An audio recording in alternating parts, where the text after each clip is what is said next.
دراصل میں اس ویڈیو میں یہ پوچھنا چاہ رہی تھی کہ دوران نماز جو ہے وہ بلی جس طرح سے امام صاحب کے ساتھ لپٹ گئی، کیا ایسا جو ہے وہ اس میں کوئی ممانعت تو نہیں ہے کہ کوئی جانور، بلی اسپیشلی، کوئی اور دوسرا جانور نہیں، بلی جو ہے اگر وہ آ جاتی ہے آپ کی جائے نماز پہ یا آپ کے لباس سے مس کر جاتی ہے تو اس میں کوئی ممانعت تو نہیں ہے؟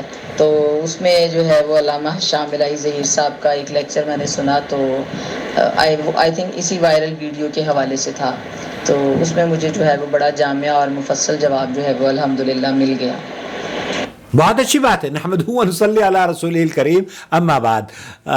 دیکھیے بہن، آپ نے جو سوال بھیجا تھا وہ شاید مجھ سے مس ہو گیا، ورنہ میں جواب دے دیتا۔ اور ہمارے علماء کی اللہ ان کی عمر دراز فرمائے اور ان کا سایہ تادیر ہمارے سروں پر قائم رکھے، انہوں نے یقیناً خوبصورت جواب دیا ہوگا۔ میں بھی اپنے ویورز کے ساتھ شیئر کرنا چاہتا ہوں کہ گزشتہ دنوں جو ویڈیو وائرل کی جا رہی ہے نا، ایک صاحب نماز پڑھا رہے ہیں اور وہ امام صاحب کے پاس آ کر بلی ان کے کندھے پر چڑھ جاتی ہے، کھیلتی ہے اور بڑی شفقت اور محبت بھرے انداز میں، واللہ اکبر، وہ اس کو سہلاتے بھی ہیں۔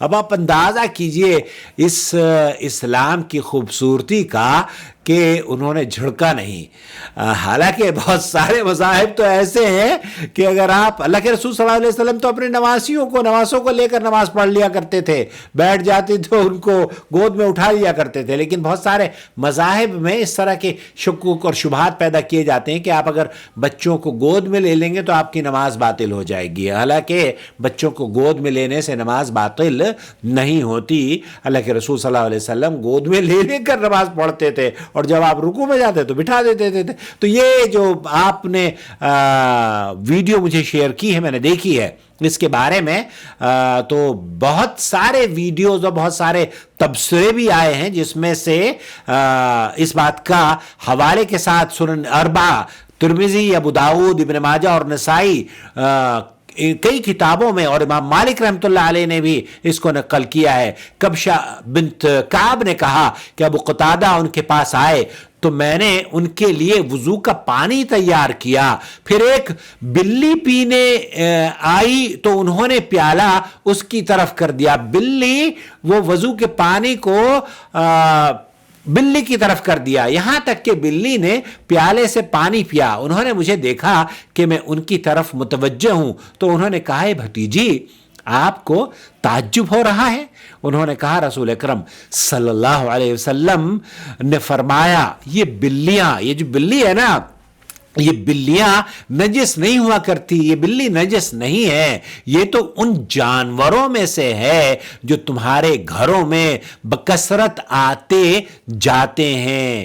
یہ تو وہ بلیاں ہیں، وہ جانور ہیں جن کو آپ روک بھی نہیں سکتے۔ شیخ صالح الفوزان سے پوچھا کسی نے تو شیخ صالح الفوزان نے پوچھا، وہ تو دیواریں پھرلانگ کر آ جایا کرتی ہیں۔ اللہ کے رسول صلی اللہ علیہ وسلم نے بھی فرمایا یہ طوافات ہیں، یہ تو تمہارے گھروں میں آنے جانے والی بلیاں ہیں۔ تو ایسی صورت میں یہ کہنا کہ آپ کی نمازیں باطل ہو جائیں گی، یہ درست نہیں ہے، کیونکہ اللہ کے رسول صلی اللہ علیہ وسلم نے طوافات او طوافین علیکم کا انہا لیست بنجس انما ہی من الطوافین علیکم، انما ہی من الطوافین علیکم او طوافات۔ تو یہ اس طرح کے الفاظ اللہ کے رسول صلی اللہ علیہ وسلم نے بیان فرمائے ہیں کہ ان کے آنے سے یا ان کے جسم سے ٹچ ہونے سے یا ان کے پانی پینے سے نجس نہیں ہوتا۔ اگر یہ جانماز میں بھی بیٹھ جائیں اور آپ سجدہ کریں تو ایک طرف کر دیں، اور اگر آپ کے جیسے ان صاحب کو